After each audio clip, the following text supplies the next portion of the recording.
What's up, everybody? Welcome to another edition of Ice the Kicker. The longest week in the history of the NFL regular season is over. It started 6 days ago, 7 days ago on Thanksgiving, and it ended this afternoon when the Pittsburgh Steelers and Baltimore Ravens finally finished it. Waiting all day for Wednesday afternoon was this week's slogan for NBC.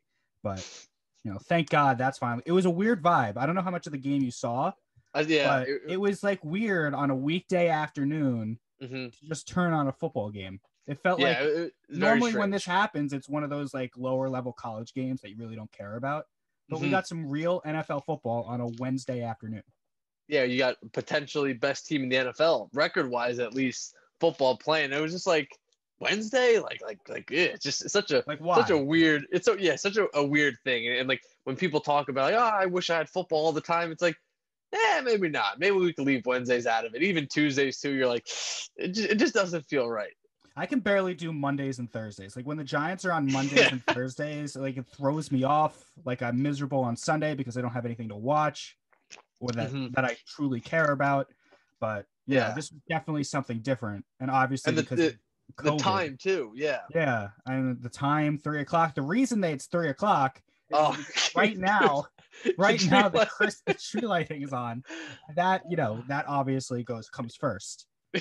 Um, I don't know. Classic. I was watching a little bit of it. They had like Kelly Clarkson and Gwen Stefani. As I long hope as it was they got better than their, the NFL. Yeah, as that's long as they exactly. got it, it's weird. The tree looks fine. Remember, there was like a picture Yeah, viral on Twitter where the tree looks it like was it just was like in destroyed. shambles. Like Yeah, it went through a tunnel, just hit the side of the tunnel, and everything went away. Like it looks fine. yeah, I think yeah. that it was either doctored up, or it was a bad angle. I don't know. They When you they take they they, pictures, they it's persevered. all about the angle. We So know that. picture 100%. obviously that one picture was not the Christmas tree's best angle. But you Touche. know, we digress and we talk about. Yes. I guess we'll just talk about the game just quickly that Yeah. happened today because why not? It is the Pittsburgh hmm Steelers. They are undefeated, so they deserve our attention on the show. hmm They handle a banged up and I guess sick is the right word to use. Touche. Yeah. Um, Baltimore Ravens. hmm RG3 got the start. Sometimes I forget RG3's in the league. Um, it was a sloppy game. There were some turnovers on both sides. hmm Baltimore actually had a chance because McSwirly, hmm whatever his face is, threw a Yeah. touchdown pass towards the end, but Pittsburgh ended up squeaking it out. Um, Not much to say on the Steelers. They grinded out. They're not the prettiest 11-0 team in NFL history. On Twitter, it was trending worst 11-0. That was like the term that was trending. hmm So I guess they're insinuating that's the worst 11-0 team of all time. hmm That's not a fair thing to say because if you're an 11-0 team, you're a good 11-0. Yeah. I think that's Yeah. stupid. But That's tough. I don't. Ravens fall to 6-5. Last year they were the 1 seed in the AFC, I hmm believe. Yeah, yes, they Yeah. were. KC was the 2 seed, and then they lost in the divisional round. And for whatever reason, I know Lamar didn't play today because he was, hibernate. He was protocoled out of there because of the COVID. But hmm regardless, this has been a very disappointing season, or turning into a very disappointing season for a team that we expected to dominate the AFC coming in. Yeah. I mean, it's kind of crazy when you think about it that the Browns have two more wins than the Ravens right now. Mm-hmm. And it just you saw just that team. And again, defensively, yeah, they handled their own a little bit. I mean, offensively, Pittsburgh looked pretty limited with whether it be their scheme. I know they do a lot of like quick kind of short passes, but Ravens defense kind of handled that pretty nicely. And obviously for Pittsburgh too, they had about like 15 drop balls. It was weird. I've never seen so many drop balls in a game. But like I obviously thought about, all right, if Lamar Jackson was in this game, how would it have kind of panned out? I still don't think I would have given the Ravens a win. I think that Steelers defense is absolutely top notch. I think it's definitely best in the league right now. However, when you compare them obviously against the Chiefs, which obviously everybody is, you kind of raise some concerns there if they're going to be able to keep up offensively. Yeah, absolutely. And if you look at the Steelers, I'm going to bring up their schedule right now to see who they've played, and I guess they're getting this kind of disrespect in a way because they might have not had Imagine, the imagine that greatest 11, schedule. 11 and 0 disrespected. It happens. I Yeah, of mean, course. You're at the but top of the food chain. let's see. I can't find them. There they are. Let's see who they've played, and let's see if any of these wins are any impressive. Giants week 1. They won, obviously. They won all these games, obviously. So they won Giants, Broncos, Texans. All of them are under 500. Eagles under 500. They got that win against the Browns.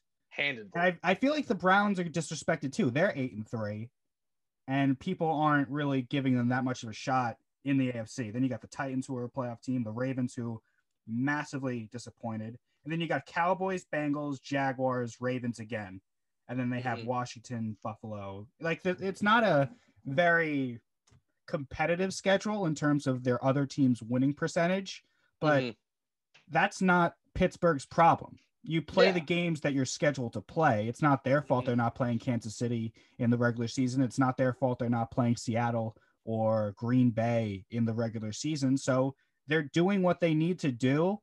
And, they're 11-0 and they're getting disrespected. But if they were, 7-4, then we'd be like, what's wrong with them? So it's like a can't win situation. And I remember less of a scale of this, but this is just what comes to mind. The Giants, last time they made the playoffs, they had a very easy schedule. The last time Eli made the playoffs, and then they lost to Green Bay in the wild card game. And through that entire regular season, it was like, well, the Giants are good, but they haven't played anyone. But I don't know. That's not fair on Pittsburgh. I mean, it's not like Pittsburgh is a team that is just becoming good for the first time, and we need to find a reason why. This team has been good for the last 15 years, ever since Big Ben has been there, and ever since it was Bill Cowher, now it's Mike Tomlin. They've just been a consistently good organization forever. So it's interesting to me why they're not getting the respect that I guess they deserve from NFL fans and I guess the media. Yeah, I mean, you look at just looking at their next opponent, which is Washington, who it was Tirico and Collinsworth were doing the broadcast, and I think it was Collinsworth was saying, "Oh, I think Washington might be able to upset them a little bit." You got Pittsburgh right now at a 9.5 favorite. Like there's no way. Why would he say Washington? There's no way Washington is going in there and outscoring Pittsburgh. Again, that defense is too good. The biggest matchup I see for them for Pittsburgh is on December 13th. It's an 8:20 game. So I wonder if that's either a Sunday night or could be maybe a Thursday. But what's the Pittsburgh date say? 12/13. 13. That is a Sunday night. So Sunday night game against Buffalo. That's going to be huge. I think that's going to be I mean, again, not to say the Ravens weren't a test, but obviously the Ravens without Lamar isn't as much. But that Buffalo Steelers game definitely has playoff implications. It definitely could be a game we see rematched in the playoffs as well. And I still think that Steelers are going to come out on top, but it is going to be interesting to see how they show up against Buffalo. And that's going to be, we have a couple weeks until we get to this point, but that's a big game for Buffalo too, because huge. Their schedule, they haven't beaten anybody that's, overwhelmingly competitive in terms of who they might see in January. So that might be a nice litmus test for them as well. And, the AFC East also keeps getting more and more interesting because, the Dolphins got what they needed to do in MetLife. They beat the Jets. Wasn't the prettiest game in the world. And, Buffalo as well. They just keep winning.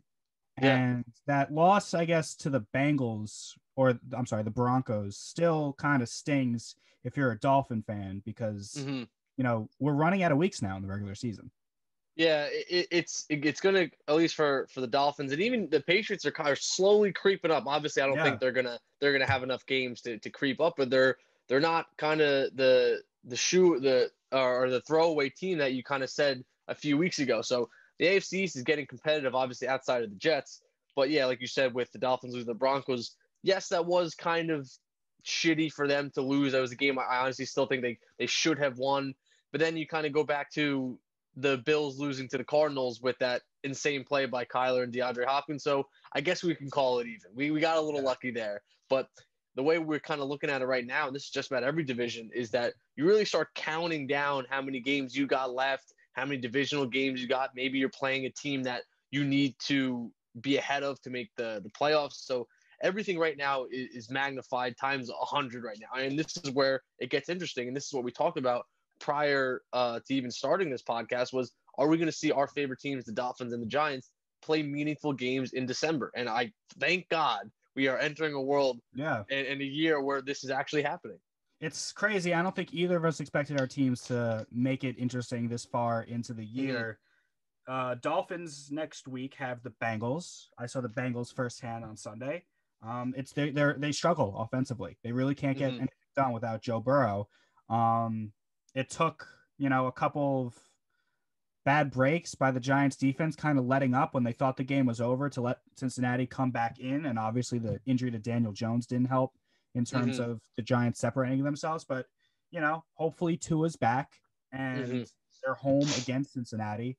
So you'd hope that would be a win. But again, we thought that the Denver game would be an automatic win, and it wasn't. So nothing's really guaranteed on any given Sunday. You never know. And then it's tough because that 12-13, December 13th, when Buffalo's going to play Pittsburgh, you're going to play Kansas City. So it's like you don't get that, they're going to lose that week. So we're going to catch up. We can tie them there because it's very likely that you won't. Yeah. So, and then you got Patriots, Raiders, and Bills. And I'm glad you brought up the Patriots-Cardinals game because, the Cardinals really didn't look good at all against the Patriots. Yeah. I don't know. Again, I don't know what kind of happened, but you just see a very defeated Kyler Murray just on the sidelines. And you're seeing Belichick kind of use this system where, hey, we're just going to run teams into the ground and say, hey, you're going to have to stop us. Obviously, did you see that late hit on Isaiah Simmons? I didn't really think that was a penalty, but obviously the NFL nowadays, you hit the quarterback, doesn't matter if they're in their pocket, out of the pocket, doesn't matter.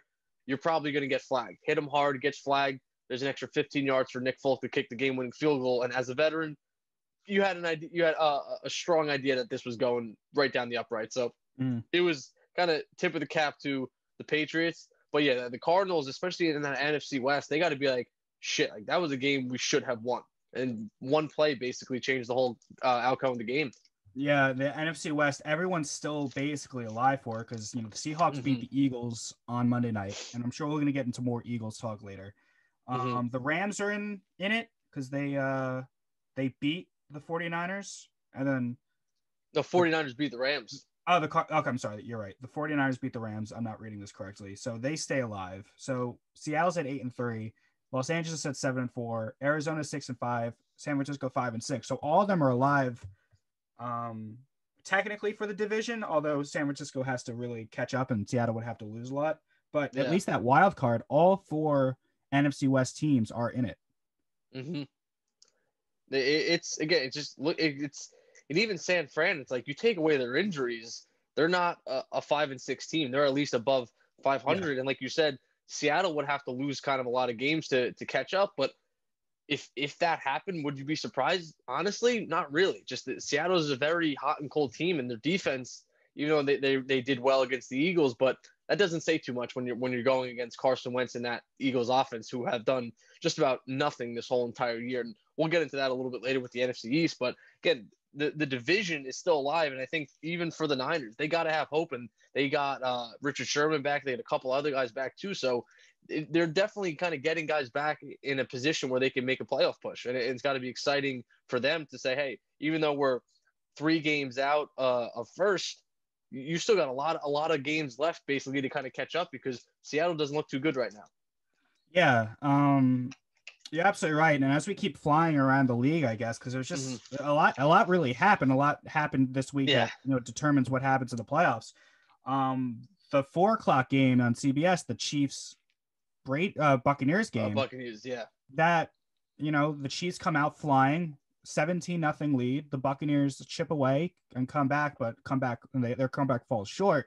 We could talk all we want about how great Kansas City is, but I think the big story out of that game is that, this Tampa Bay Buccaneers team has a lot of flaws, especially offensively, taking them forever to get it going. And then by the time they do, it's too late because there's not enough time left to come back, especially like a team like Kansas City.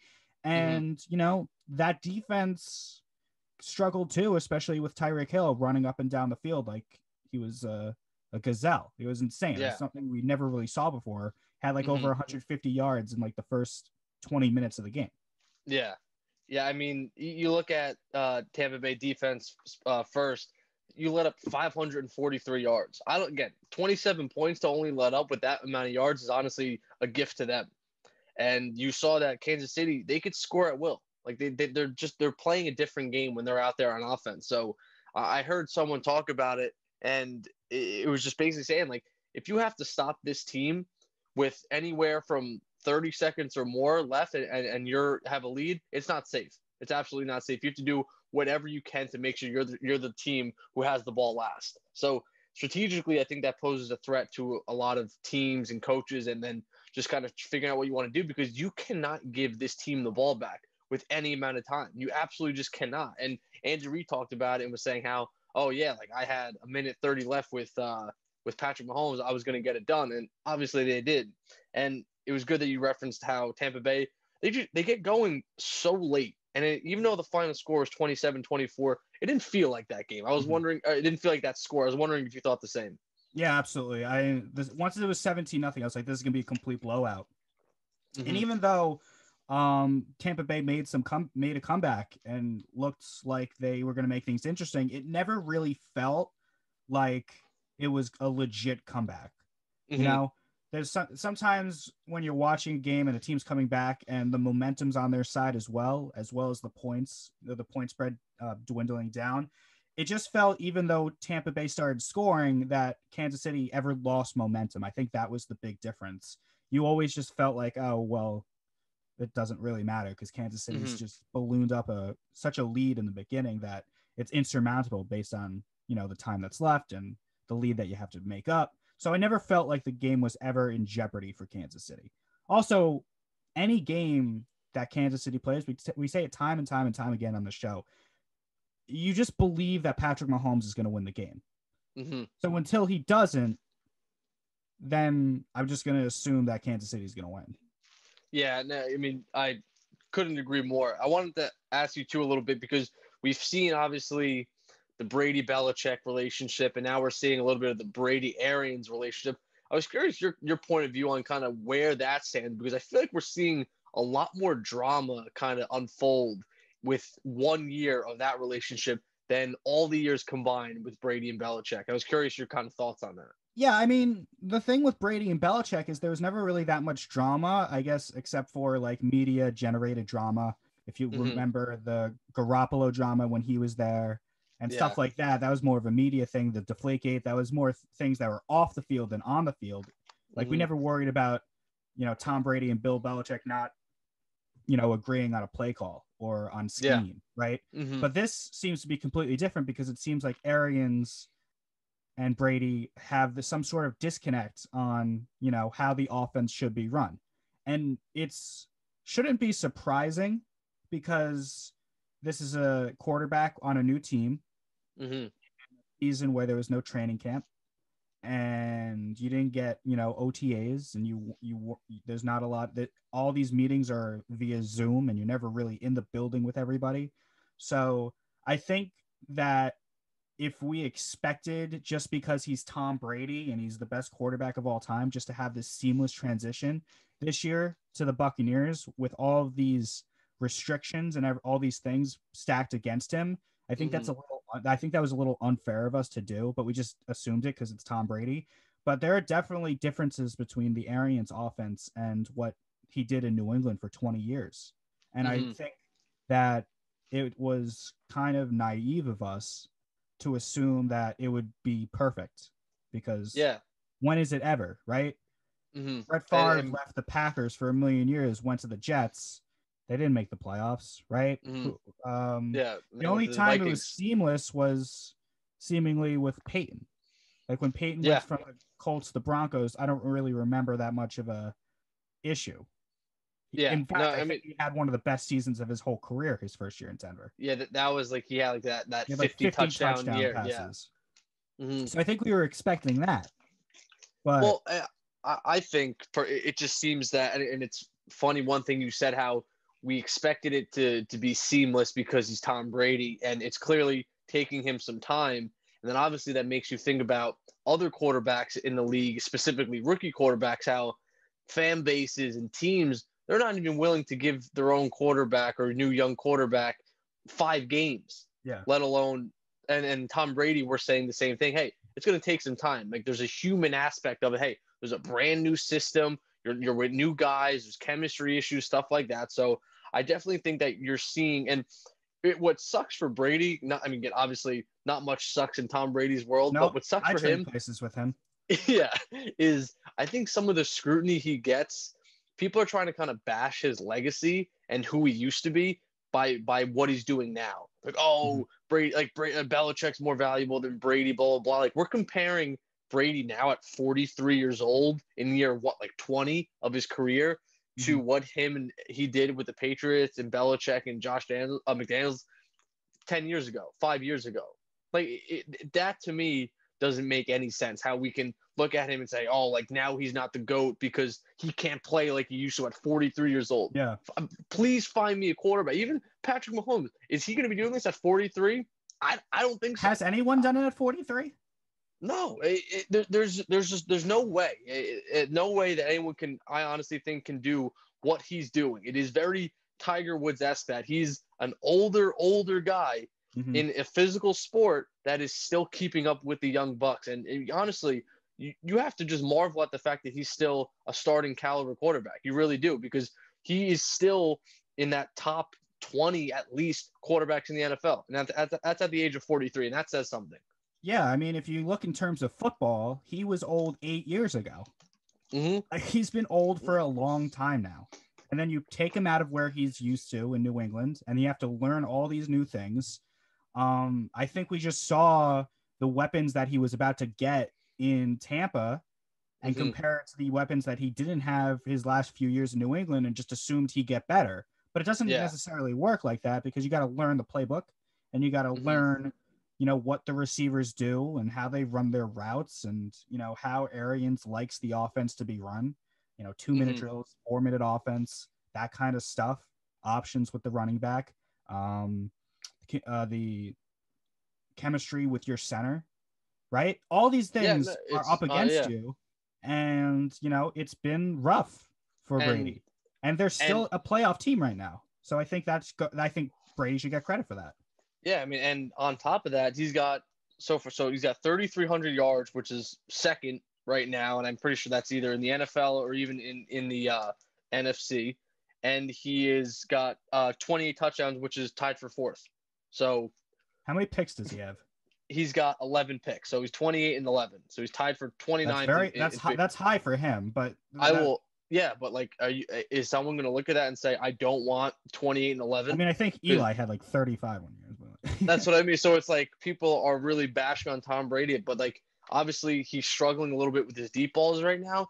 But like, to me, if I'm the coach, let's figure something out, because you still have Tom Brady, one of the best players to ever play the game, if not the best quarterback to ever play the game. So let's figure something out.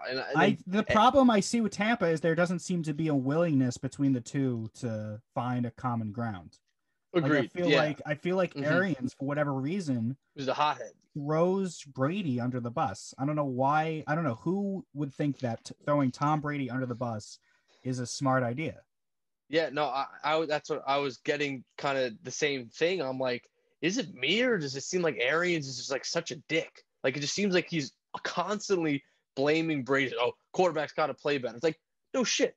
But what I want to see, and you see all these other good coaches, especially Judge and all these other good coaches, they say, it's on me. We got to play. We can always get better here. Everybody can get better. I can coach better, blah, blah, blah, stuff like that. Nah, quarterback's got to be better. Like, it's so stupid, because it's so dumb and naive to think that Tom Brady doesn't understand he's got to play better. But it's fine. Tell the media. It could be. I can find the justification to say that if Tua had a terrible game, right, or Herbert had a terrible game, a young quarterback, and the head coach was like, our quarterback needs to play better. I mean, sometimes that can matter to a young player to say, hey, I really need to step it up. But when you're doing that to Tom Brady, who's won 5 Super Bowls, 6 Super Bowls, whatever, 5 or 6, he's played in 9, and he's a Hall of Famer. Like, he was a Hall of Famer 10 years ago. If he retired 10 years ago, he's a Hall of Famer. Yeah, like, this guy knows what he needs to do. I don't see how that is beneficial at all to the organization. I think it's only a step back. Yeah, no, it really, to me, it just doesn't make any sense. And like you were saying before, it doesn't seem like Bruce Arians is willing to kind of put his ego aside. And everyone was talking about how much fun Brady was going to have. Oh, Arians is such a good guy to have with QBs. He just seems like a douche, honestly. Again, he doesn't seem like Brady's really having much fun out there. And obviously, the the fun comes with winning, but he's technically succeeding statistically, but record wise, they're still kind of losing some games. They're getting blown out in some games that they really shouldn't have or shouldn't be. And again, we're really going to put that all on the quarterback. I think the wins and loss stat kind of goes on the quarterback a lot more than it should, to be honest. I want to bring up their schedule. I want to see how they've lost their games because I don't watch every Buccaneer game. That's unfair that's to fair. expect out of me. I want to in the games they've lost. Week 1 they gave up 34 points. Week 5 they gave up 20. Week 9 they gave up 38, but they only scored 3. That was a really ugly game. Mm-hmm. And then they've lost the last two 27-27 in terms of giving up 27 points. So, the defense could be better. Yeah. So let's not act like this is all on the offense. I mean, 24 points in the National Football League, I'd take 24 points in a game. Yeah. I mean, it's really tough. I mean, you look at a team who's averaging, say, 28 plus, that's probably in the top 5. Yeah. So I don't know if it's all on the offense, but of course Brady's the big name and he's going to hear it. Yeah, which I think is unfair. To the extent so to hear it from fans and to hear it from the media who always is whatever, that's fine. You guys can do whatever you want to do, but to hear from Bruce Arians, I think is a kind of a cop out scapegoat kind of answer. Like, Bruce Arians, how about you? I want to see you say, "Hey, I got to be better." I'm waiting for that. I have to be better. Yeah, how about you can say the quarterback needs to be better, but you can also say I need to do a better job of getting to my quarterback and getting him to do what I think is best. 100%. So it's never on him. Yeah. So they have a bye week. They have a bye week this week, and then they play Minnesota in week 14. They need it. So we'll see how that works out. Let's talk about the NFC East because why not? It's the most entertaining. We have to. The best. We thought nobody cared about Washington and Dallas on Thanksgiving. 30 million people watched. I was going to say that. Nobody watched the episode. Nobody watched last week's episode. Everybody just disregard last week's episode when we said don't watch Thanksgiving. It's bad. Everybody watched it. Washington won that game against Dallas. Washington's at 4-7. Dallas is at 3-8. Washington's tied with the Giants at 4-7. And then we briefly mentioned that the Eagles lost against Seattle. So there's a million different ways we can start the NFC East conversation, Matt. I don't know which one you want to do. We can talk about the Giants and their win against Cincinnati and Daniel Jones's injury. We could talk about Washington beating Dallas and getting a tie for first. We can talk about the Eagles and how bad Carson Wentz is and how they said Jalen Hurts would get more snaps, but they didn't. Or we can talk about the Cowboys and how they have the easiest schedule, but they might be the worst team in terms of, roster. I don't know where you want to go. Since you're giving me the option, I think we got to go, while we're kind of on the topic of incompetent coaches and quarterback drama, we got to go with the Eagles and Carson Wentz. And I don't know what is going on in Philadelphia, but all I keep seeing on Twitter and everything is thank God there's not fans there. And that couldn't be more true because they would be getting booed out of the stadium every single time they step foot in Lincoln Financial Field. Yeah, I mean, it's crazy. It was funny when Carson threw the pick in the end zone. The play-by-play announcer, Sean Levy, is that his name? Yeah, or Brian. Brian Levy. So There's so many Levies. There's so many. So he's like, there's the interception. He's like, there it is. Like, we all expected it to happen. He's running for his life. So I don't know how many times he was sacked. He had to be sacked at least 5 times.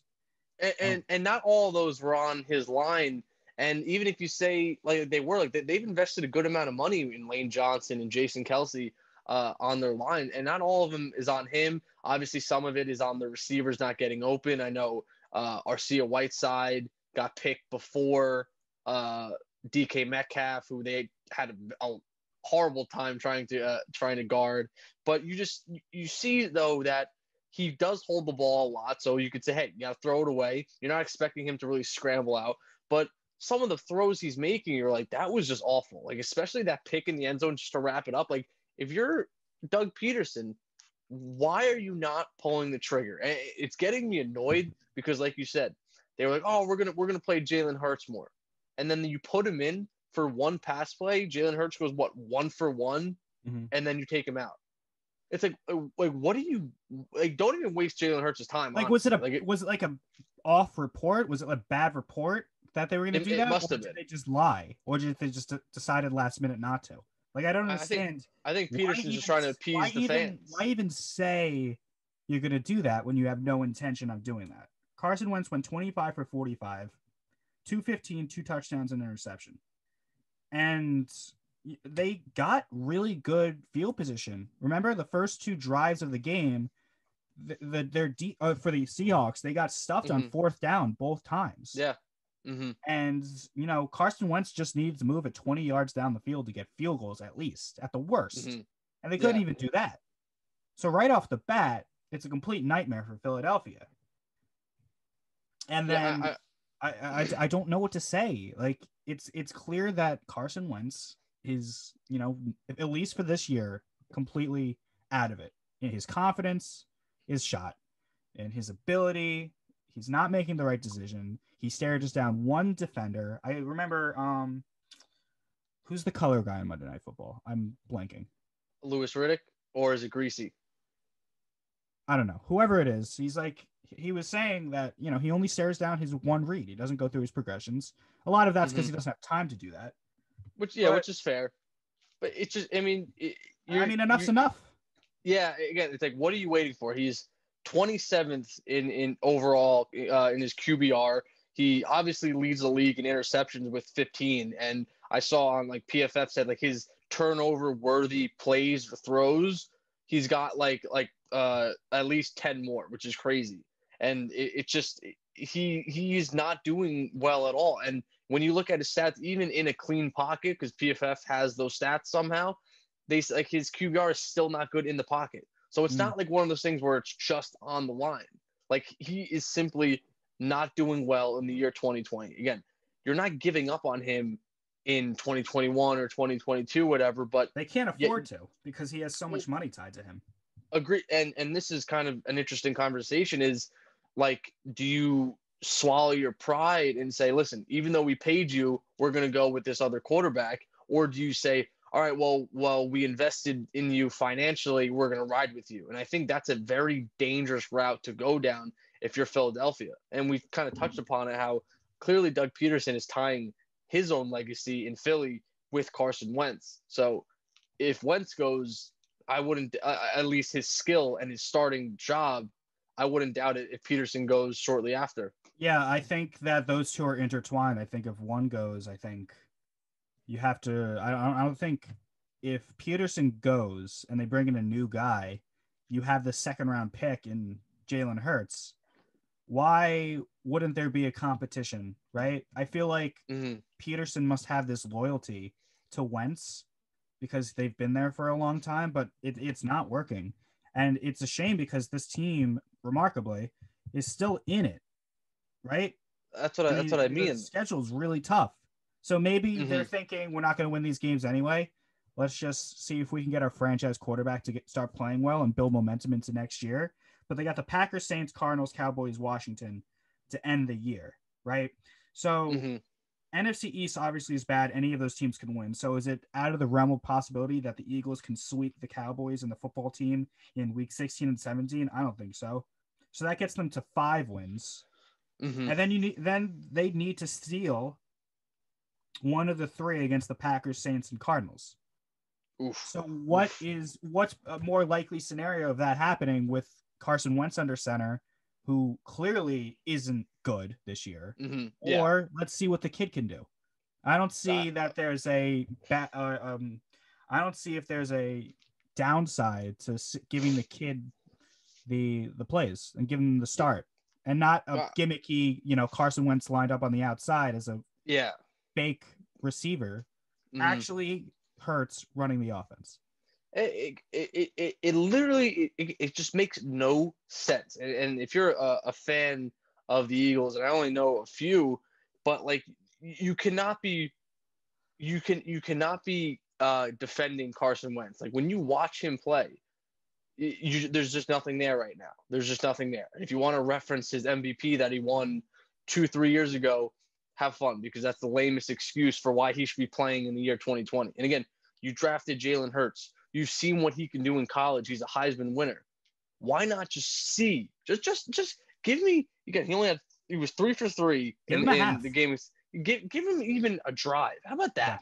Yeah. Give him just give him something. And maybe in practice, Jalen Hurts just stinks and we don't know about. But I find that very hard to believe, because he seems like a player who could be very good in the NFL. Again, I'm not saying he's going to be the next Hall of Famer, but even if he stinks in practice, they have a quarterback right now that stinks in games. And you raise a great point. It doesn't make any sense why Jalen Hurts is not at least getting, like you said, give him a half, give him something, or you don't care about putting Jalen Hurts in and taking him out. So say Jalen Hurts goes in and he does bad, all right, then you go to Wentz. Like what's it matter? Yeah. You're clearly like don't care about winning or losing games if Carson Wentz is going out there and routinely losing you games. Now, could it possibly be because Carson Wentz is just so sensitive that if you take him out, that'll be really the end of it? I can't imagine that being the case. No, you just can't be, again, because and honestly, if that is the case, then is that who you want as your quarterback anyway? That's a good point. I wouldn't want that. So there is a level of there's a level of when you're switching quarterbacks and stuff like that, where you say, hey, like, this is your team, you're going to have a long leash. But I mean, Carson Wentz has been the quarterback of the Eagles for how long? What, 5 years? 5-6 years. So or maybe he's gotten hurt a lot, so I don't even know how he's actually like you don't necessarily owe him anything besides a shit ton of money that you're already guaranteed to pay him. Mm-hmm. So as far as this year, again, why not? I want to know 2 reasons, because I don't even think you can think of one why Carson Wentz is in there. Besides, one maybe being he knows the playbook better. That's really all I could think of, but the skill is not there right now. Let's move on to the Giants, who beat Cincinnati. It looked like they were about to really break away from Cincinnati in the third quarter, and then Jones tweaks his hamstring a little bit. It looks like he's going to be okay. He might miss the Seattle game, but if you ask me, fine. They were going to lose that game anyway, in my opinion. And the rest of the division's probably going to lose their games this week too, because I believe Washington plays Pittsburgh, right? And Seattle plays New Orleans, and Dallas plays somebody better than them. So you can make the case that this could be a complete wash for the whole division. What's most important is getting Daniel Jones healthy as soon as possible. So you don't want to run him out there too early against Seattle. Then he gets re-injured, and then he misses the entire season. And then this whole kind of exciting situation where they're in first place right now is for nothing. So it's important to, I would be fine giving him the week off and say, Colt McCoy, go have fun, because I don't expect you to do anything anyway. And then Daniel Jones comes back next week, good for the Arizona game, because those are the games that you can theoretically win. You could win the Arizona game. You saw how they played against New England. I believe the Giants are better than New England is. So the Giants could theoretically beat an Arizona team. Arizona's going to be flying to New Jersey, so they got to go cross country, deal with the time change. That's a winnable game for the Giants. The week after that against the Browns are 8-3, but we kind of talked about it before. Who have they actually beaten? They could beat the Browns, right? Yeah. Because, Baker Mayfield is hit and miss every single week. So that's a winnable game for the Giants too. The Ravens, as we talked about to open the show, are really, really down. They have everybody with COVID. You would assume they're all going to be better by the time the Giants game happens in week 17. But even at full strength, they haven't been that great this year, and especially Lamar Jackson. So the Giants, in what was supposed to be you're not going to win this game at all, you might get blown out of the building. That's all of a sudden an interesting game. And then obviously you have Dallas in week 17 that could, decide the whole division. So it's all right there for the Giants. If Daniel Jones is healthy and if the Giants are smart about when they decide to put him back. Yeah, I mean, like, realistically, in their next 5 games, you win I mean, you have to obviously beat the Cowboys, but you realistically could win one out of the other four and be the division champions. Yeah. It kind of simple as that. And to really look at it that way is pretty eye opening. And I think it does suck for Daniel Jones that is a hamstring injury, because those kind of linger and they really kind of limit you. I mean, you saw when he tried to push off that leg just to throw, he kind of like gimped a little bit. So the whole the Daniel Jones era of play actions, read options and stuff like that might be coming to a halt in 2020. But again, same thing we talk about every other mobile quarterback. At the end of the day, you have to be able to throw the ball from the pocket. So this is going to be an awesome test for Daniel Jones, and then for the Giants to see, all right, what do we have with Daniel Jones now, as he's only a passer? Like his mobility is definitely going to be hindered a little bit, but it's still fine, because we have to trust that his arm is going to be able to win us games. And I think that Seahawks game, it's not necessarily a wash, but obviously even with Daniel Jones, and you're giving the edge to the Seahawks, but everyone else besides that, I mean, it's definitely a lot of winnable games. And what's awesome for the Giants and even just Giants fans is that the reason you could say they're winnable games is because their defense is playing so good. Yeah. So you don't have to worry about letting up 30 points. You basically have to tell your offense, hey, you score 24 points, you're probably going to win the ball game, because we're going to hold them to under that, or at least 21, something like that. Yeah, their defense was flying around against Cincinnati. I know Burrow's not there, and they were playing their backup quarterback that, I forgot his name to this already. Like that's kind of nobody that they had out there. But, in every single game, the Giants defense has showed up. They show a lot of effort.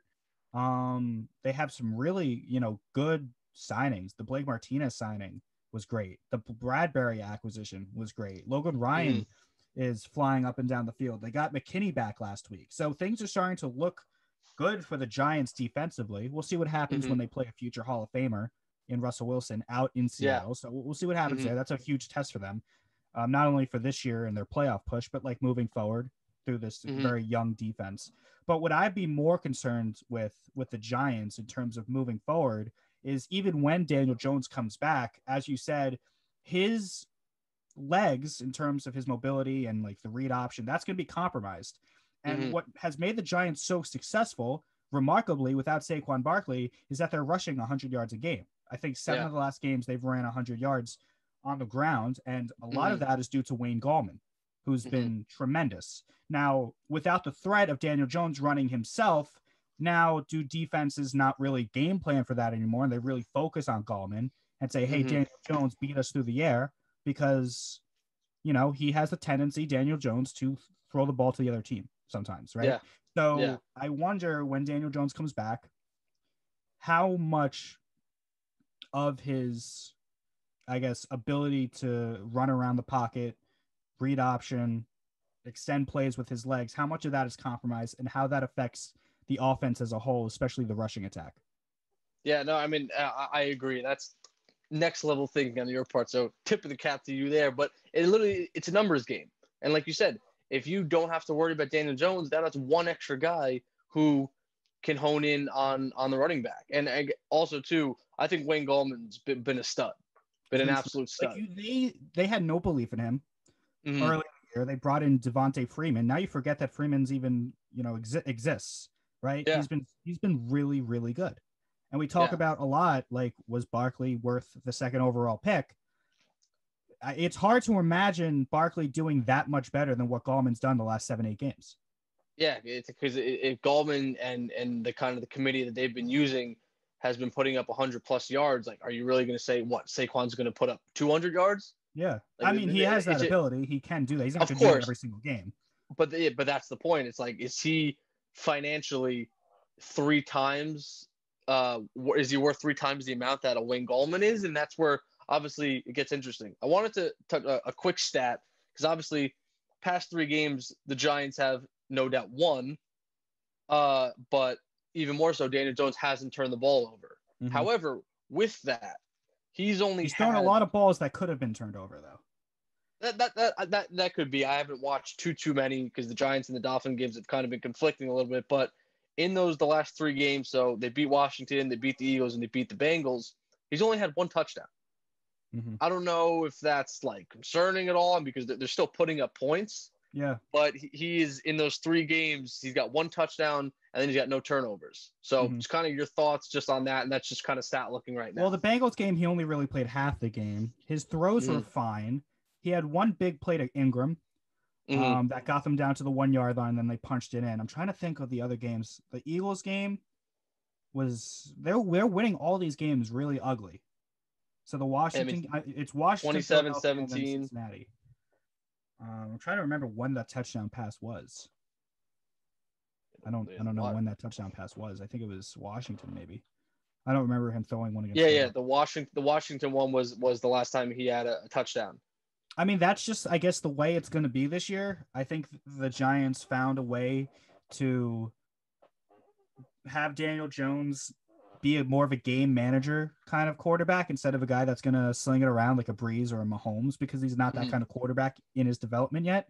So I think they're being extra cautious. I think they've closed the playbook a little bit and be a little bit more, I guess, conservative in terms of the risks that Daniel Jones is allowed to take. Hasn't been a lot of deep balls downfield. There's been a few. He had 1 to Ingram on Sunday that he completed. It was kind of a lob pass, and Ingram took it 30 more yards after catch. And then he had 1 to Slayton that was a bomb 50 yards down the field, down the sideline that Slayton could have caught. It was a little overthrown, but it was catchable. Yeah. But he's not taking those risks. A lot of slants, a lot of outs, a lot of benches.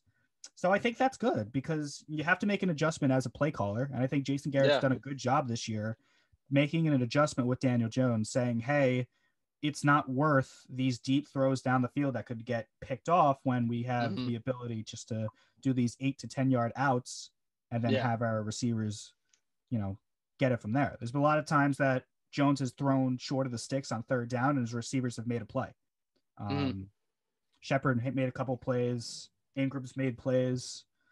He also fumbles the ball, which is a problem. But you gotta protect Daniel Jones's weaknesses. And right now, Daniel Jones's weakness is throwing the ball away and throwing the ball and throwing interceptions. So it doesn't bother me right now that Daniel Jones only has 1 touchdown pass, because they've won 3 straight.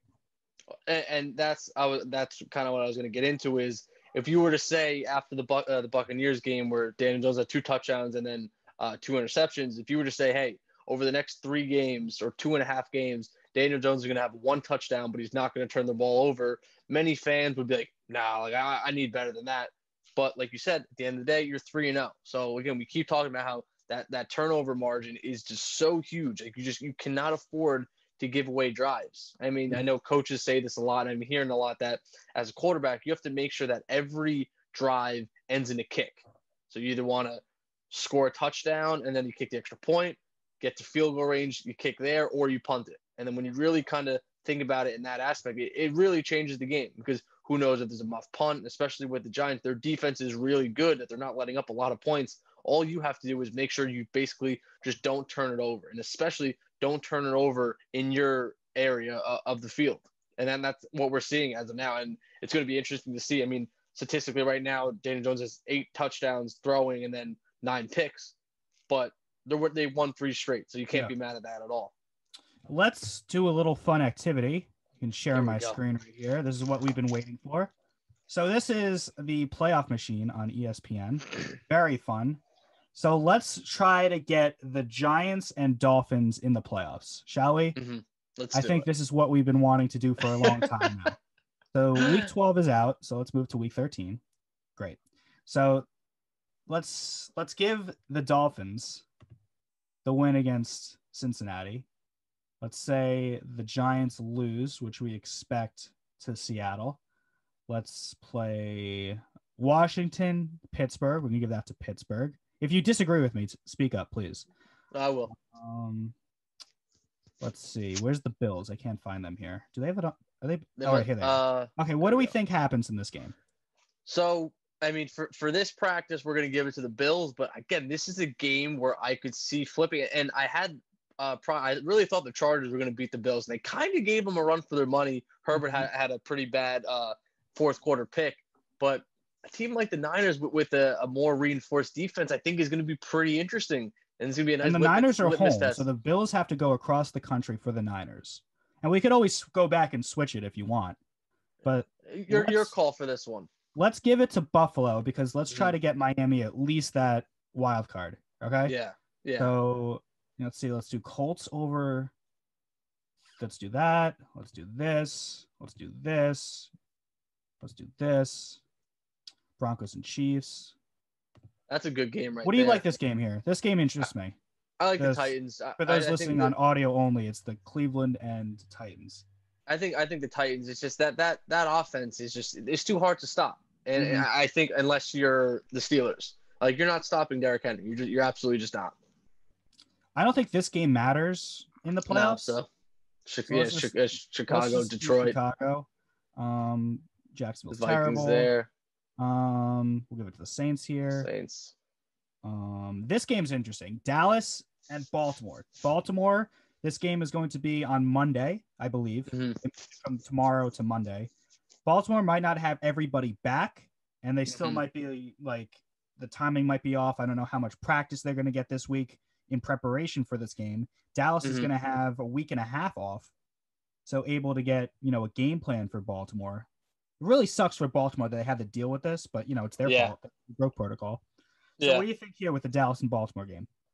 I'm still going to give the edge to Baltimore. I think they're a little bit better. Because again, even if it's a battle between Andy Dalton and RG3 or Trace McSorley, whoever, I still think the Ravens defense is still too good for the Cowboys right now. And then the last game of Week 13 is the Rams. Is that the Rams or the Chargers? Yeah, it's the Rams. It's the Rams and the Cardinals. What do you think there? That's going to be a good one. I would give the edge, I think, to the Rams. Again, they're riding, even though they just lost to the Niners. I have a lot of faith in that defense to possibly kind of contain Murray a little bit.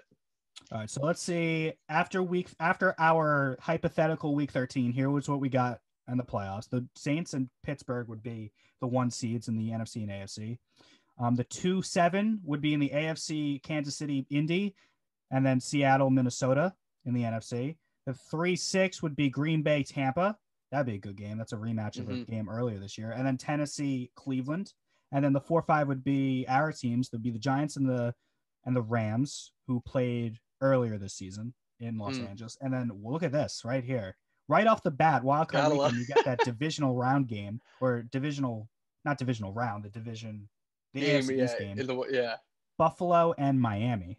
That is some slate of games. Yeah. That'd be really good. good. The most interesting one there is Minnesota creeping in. Yeah. I don't think anyone really expects that right now because they had a disappointing loss against Dallas a couple weeks ago. Yeah, they were on the tank for Trevor kind of flow for the first 5 weeks. I'm blanking on what they did this week.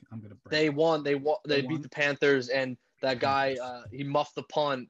Then they let up the field goal, and then they stormed down and scored a touchdown. The same guy, so good for him. They really luck into the playoffs here if the season ends. A little bit, but you need some. You need a little bit. All right, let's move to Week 14. This is fun. I'm having a good time. Patriots and the Rams. Going Rams. Here's your game right here. Chiefs. Sorry. Dallas Bengals. No Burrow. Is this the game we give Dallas? Do you think Dallas is going to lose out, or should we give it to Dallas here? I think you give Dallas that one. Okay, we're going to go Tennessee against Jacksonville. Here's the Giants-Cardinals matchup that I talked about before. If Jones comes back here, if Jones comes back here, I think the Giants can win this game because we've seen how inconsistent the Cardinals have been. They've had great wins against a team like the Bills, but they've had really bad losses against a team like the Patriots. So let's right now give Arizona the win and see. Right now it bumps Washington. It bumps the Giants out and bumps Washington in, but we'll see what happens when we get to Washington. Houston, Chicago. I don't think this game has any say. Say Chicago. So let's just, Chicago. Denver, Carolina. I don't think that has any say. Vikings, who are still in the playoffs. No, we lost them. Yeah, right now Chicago's in the playoffs. This is so much fun. I'm having so much fun with this right now. So right now Chicago's in the playoffs because they beat the Texans. But if they lose to the Texans, then it goes to Arizona as the 7th seed. There's so many things, Matt. So many things. Yeah, this is what you love. This is what we want out of a podcast. Okay, so what do you think here? Minnesota against Tampa Bay. Do we think I would go Tampa Bay? We go Tampa Bay here. Okay. Yeah. This is a good matchup too. Huge games. This is huge game here. Yeah. I'm not Oakland, Vegas. Vegas, yeah. I don't know. Who do you want here? I mean, I think looking at the way this plays out, I think, I mean, I think I personally would want Indy to lose. Okay. However, I think Indy will take that game. I mean, Okay. their defense is good, and Derek Carr, clearly you saw, did not look good against the Falcons. So you're like, shit, what is he going to do against a good defense in Indy? Okay, so Indy gets the win here against Oakland in Week 14, and as we can see in the playoffs scenario, neither of our teams are in right now. Dolphins still the 7th seed. Are they? Oh, there they are. They moved. Yeah, my fault. But we'll see how the rest plays out. Seattle's going to beat the Jets. Mm-hmm. Chargers, Falcons. I don't think this game has any say. Yeah. So let's give it to the home team. Let's give it to the Chargers. Saints, Eagles. So we got the Saints here. Green Bay, Detroit. I think Green Bay is going to win that game. San Francisco, Washington. I'm going San Fran. Washington going to San Francisco. Do we want to give that to San Francisco? Yeah. Or do we want to give it to Washington? I'm giving it to San Fran. This is all for fun, so we're not going to get shot here. The Giants are back. The Giants are back. There we go.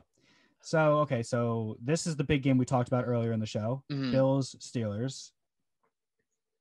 What do you want? I mean, I feel like the Steelers are still going to edge them out. Now, this is big because if the Bulls pull off an upset here, then you're done with the division. Like, the division would be done. Yeah, I'm pretty sure you would let's need keep your division hopes alive. By picking Pittsburgh here. Now, this game is interesting as well. Ravens at Cleveland. I feel like Cleveland's just healthier at this point.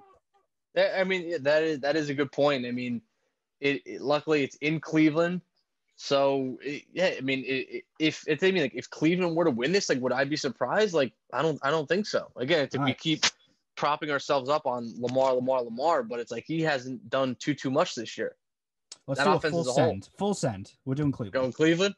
Okay, so here's what we have after Week 14. So the Dolphins moved down to the 7 seed against Kansas City. So that's fun for you. That'd be great for you. Indy would play Tennessee. Cleveland against Buffalo in the 4-5. And then Pittsburgh still the 1 seed. The 1 seed in the NFC would be the Saints. And then 2-7 would be Green Bay, Chicago, who played Sunday night. And that was a blowout, a complete mess.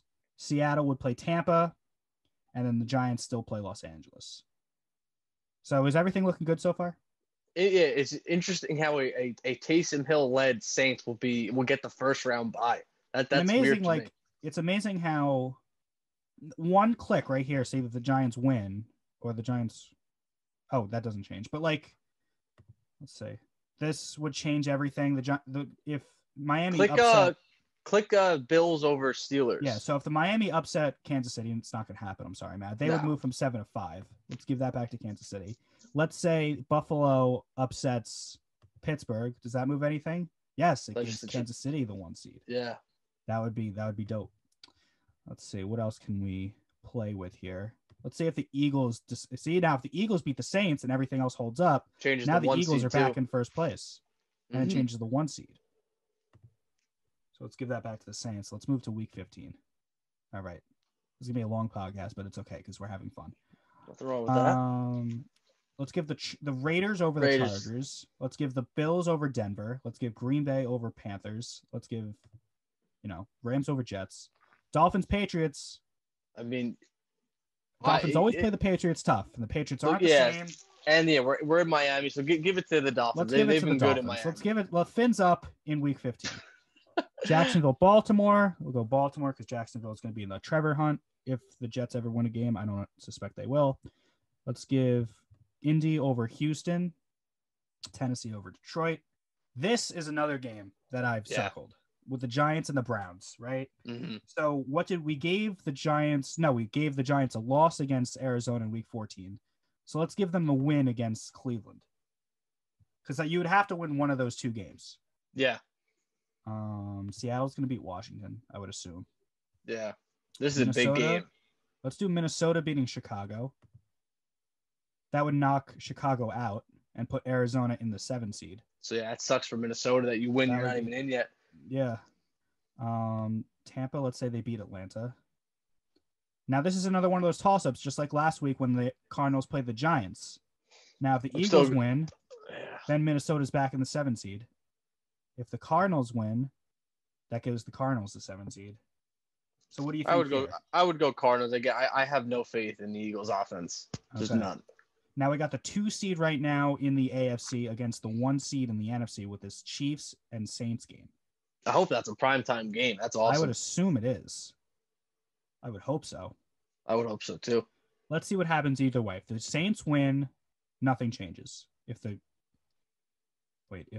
Chiefs win, nothing changes. So I guess it doesn't matter.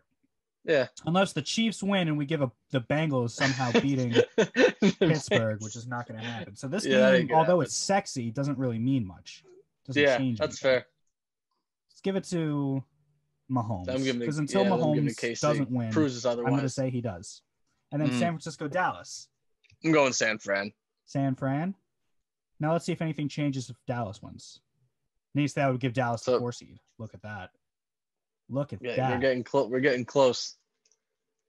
Just for fun, let's keep the Dallas win here. Just for fun. All right. Just for fun. We don't need to be married to any of these. Okay, now we're at week 16. How much time we have? Oh, we're good. We'll give the Saints over the Vikings. We'll do Tampa over Detroit. This is a very San Francisco, good game. This is a good one too. This is a toss-up.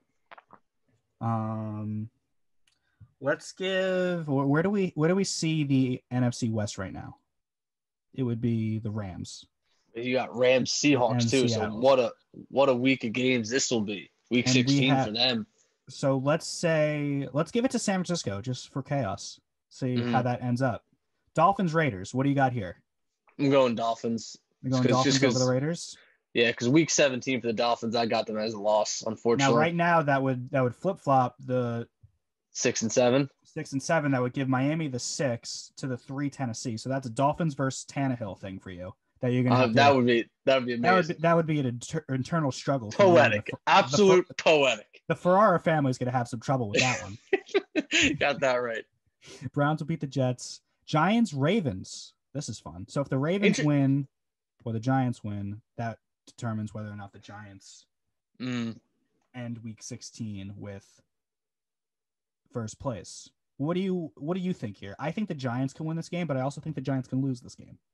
Yeah, I'm leaning a little bit towards the Ravens. Okay. Just very slightly. Indy, Pittsburgh. Are we going to really give Pittsburgh a perfect season? Do you think this is really going to happen? This is where it gets tricky. These kind of last couple of weeks. I could see Indy. It's just in Pittsburgh though. That's Pittsburgh wins right now. Look, here's the AFC playoff picture. I'm circling, and then look how it changes if Indy wins this game. Everything changes basically. Yeah, all 3 spots there, and then everything would change. I'm sorry, not this. This. Almost everything changes. Yeah, 4 spots. So where do you want to go? You want to give Pittsburgh their first spot? Let's go Indy. Why not? Big upset on the road for Indy. Good for them. Bengals, Texans, that doesn't matter. Let's say the Bears win this. That puts the Bears at the 7th seed. The Bears, they're creeping back. The Bears they're not done. They had a rough go. I think they've lost 5. They started 5-1. They lost 5 or 6 since. Let's say Washington beats Carolina. That doesn't move anything. I don't think it matters. I don't think this matters, so we'll just give it to, I guess, the home team. This matters. This definitely matters. That's a big one. LA, Seattle. Let's go Seattle and see how let's see if how it changes. Yeah, it changes a lot. Green Bay would get the 2nd seed. Los Angeles would be 3. Seattle would be 5. If Seattle wins, they move up to 2. Tampa would be 6. Los Angeles would be the 5. And then Green Bay would go down to 3. Let's give it to Seattle. They're home. Why not? Here's the Eagle-Cowboy game. This can be big. Cowboys win. They extend their lead in the division. If the Eagles win, then I believe the Giants get in. There it is. Do we trust Carson Wentz more than Andy Dalton or whoever the quarterback is for the Eagles? It's interesting. It's like if Jalen Hurts was in there, do you say he wins in Dallas?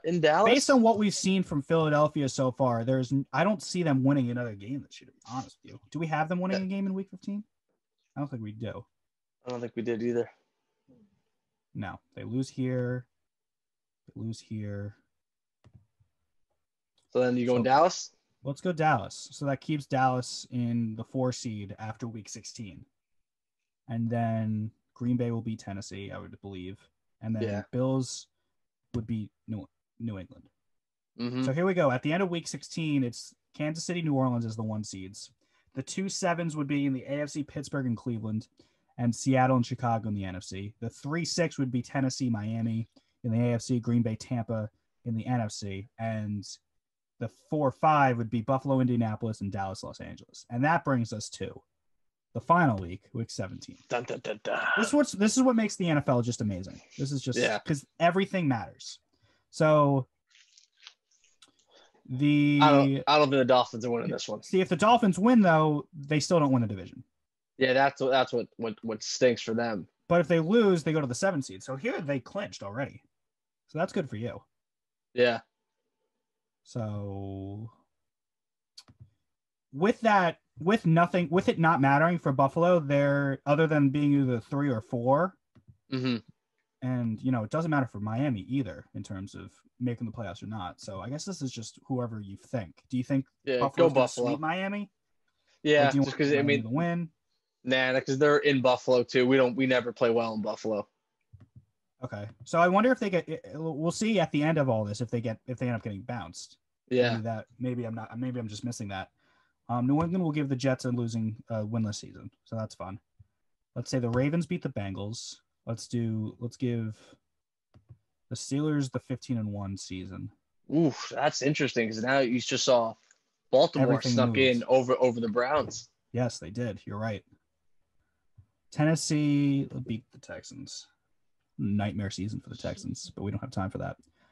Indy will beat Jacksonville. Does that change anything? No. Let's see. Tennessee over the Chargers. That gives Kansas City the 1 seed. 1 seed. And Pittsburgh the 2, who play the Ravens again in the wildcard game. That'd be sweet. So this is basically the division here. Dallas or the Giants, right? I mean, you're going. Boom. They get it. If the Dallas wins, boom. So there it is. Simple as that. That's all that matters. I like that. And if they tie, it's Dallas.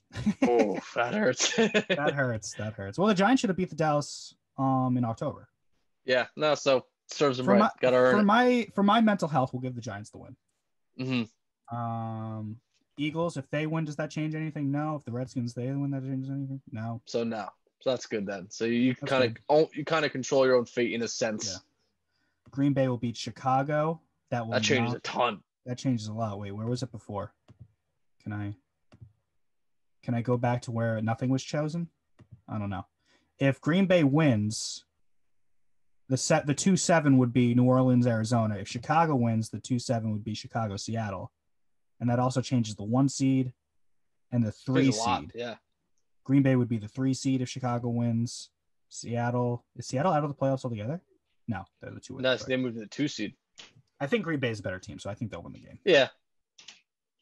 Minnesota beating Detroit. Let's see if that puts Minnesota in the playoffs. It does not.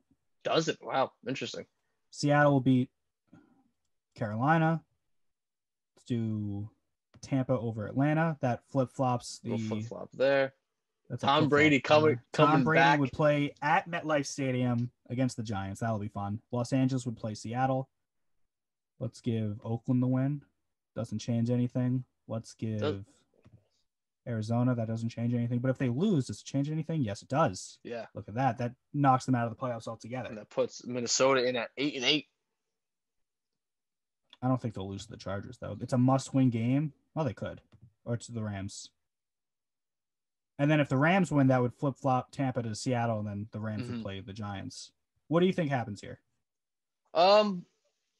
Let's go Cardinals. All right. And then the final game, Seattle over San Fran. That moves Seattle to the 2 seed, knocks Green Bay down to the 3 seed. But if San Francisco wins, Green Bay would be the 1 seed.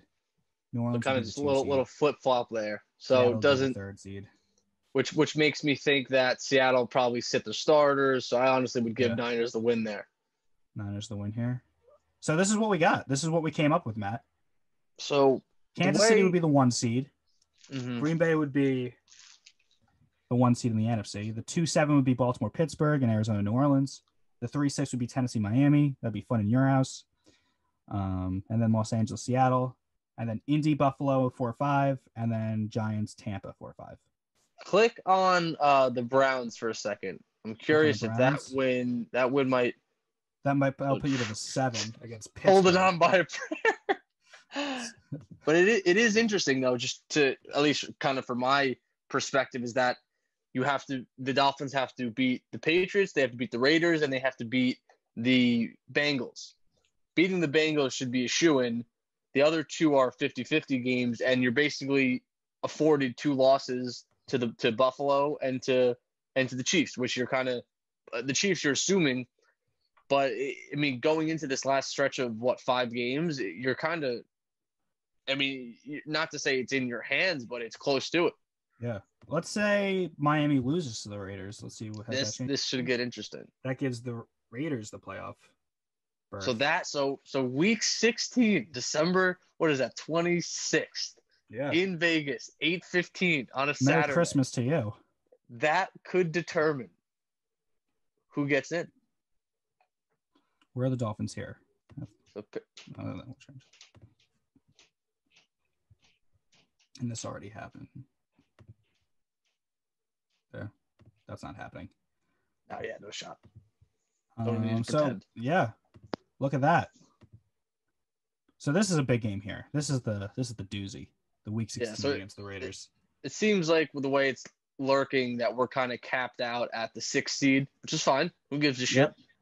But it is interesting when you look at they added in the 7th seed that just so much changes, and it might be an obvious statement, but let's try to get them to a division, because why not? So week 17, let's give them the win here. I guess what if the Patriots win here? There you go, 4 seed. So it's just those 2 games. You got to beat Buffalo, and Buffalo needs to. Let's say Buffalo wins against the Patriots. Let's go back to week 15. Where's Buffalo here? Broncos, top left. I don't think that's gonna happen, but you don't know. No. I mean, we didn't think Miami would lose to the Broncos, and they did. Where's 14? Where are the Bills here? Steelers. So we already have them as a loss. We already have them. So it is that 16. It's gonna come down to week 16 and 17 for us. And I mean, and honestly, Buffalo in Foxborough could happen. You don't know. That loss could happen. Bill Belichick. 11-5 Miami Dolphins after going 5-11 and winning the division. Sign me up. Sign me up. I wonder if we can get New England to the playoffs. I'm sure we can. Yeah. Week 15. Where do we have 15? Where is he? They got a bye or something? Where are the Patriots? They must have a bye. Oh, no. Patriots, Dolphins. Right at the middle. Oh, okay. Let's do that. And still puts the Dolphins in the 6th seed, then 14. Week 14. Top left against the Rams, which obviously, Patriots could win. That still doesn't get the Patriots to the playoffs. Patriots, Chargers, give Patriots. It still doesn't get them. Are they? Oh, no, they're no, gets Patriots in the division. Oh, you have 3 teams from the AFC East. Wow. So that would mean they'd have to win out for this, though. We have them winning out. Yeah, there's there. Patriots, Dolphins. Right there. Patriots, Bills, and then Patriots, Jets. They would have to win out for that division right here. Seems like as a Dolphin fan, we're going to be rooting for the Patriots a little bit. A lot. That's what it seems like. The Bills beat the Patriots in 16. That takes the Patriots out. The Patriots looks like they have to win out. Yeah, I think it could be as simple as that. Let's do. Oh, wait. Let's give the Bills. Yeah, I don't think they have no margin for error. That sounds about right. This was fun. Nope. Tried to get them in. Couldn't do it. This was fun. I like this a lot. I think we're going to do this for the next 1, 2, 3, 4, 5 weeks. Works with me. See how it works. So that's pretty much it. We figured it out eventually. Touch upon everything. We're getting our teams to the playoffs. It's going to happen. If it kills us, we will do it. We're going to do it. So thanks for watching us try to navigate that virtual reality thing to get our teams in the playoffs. I think it could happen. I think so too. I think that if things break the right, why can't the Giants and Dolphins both be playing? And the Giants and Dolphins, because they're like, I don't know. I wonder if they'll give us those Sunday games, because those Saturday wildcard games are terrible. Yeah, we'll see. I mean, maybe Giants because of the division. I don't know. And if they play Brady, that's a ratings grab. So we'll see what happens. But until then, we're going to spend a lot of time on that website moving forward. Yeah, that's for sure. Especially on the show. So before we wrap things up, is there anything that you want to talk about? No, just got it. Well, I think we're good. I think we're good. I think we have to eat some crow on the Thanksgiving rant we went on. Yes, that is true. Care. And I guess people didn't care that the Lions and Texans was bad, but other than that, well, that's the thing. Yeah, the last thing I would say is, I think the Cowboys can get a free pass for Thanksgiving, but the Lions, I think should go. I mean, you put that Chiefs Buccaneers game on, I think it could have surpassed the Super Bowl even. Yeah. So, who knows? It's a mess, and it's going to continue to be a mess. It's December, and we're going to cover it every single week. But we will be back this time next week to discuss week 14. That's where we are, right? 14, 13, wherever we are. 14, and the playoff pushes on. So for Matt Farrar, my name is Glen and Matt. Thanks for listening to Ice the Kicker. We'll be back next week.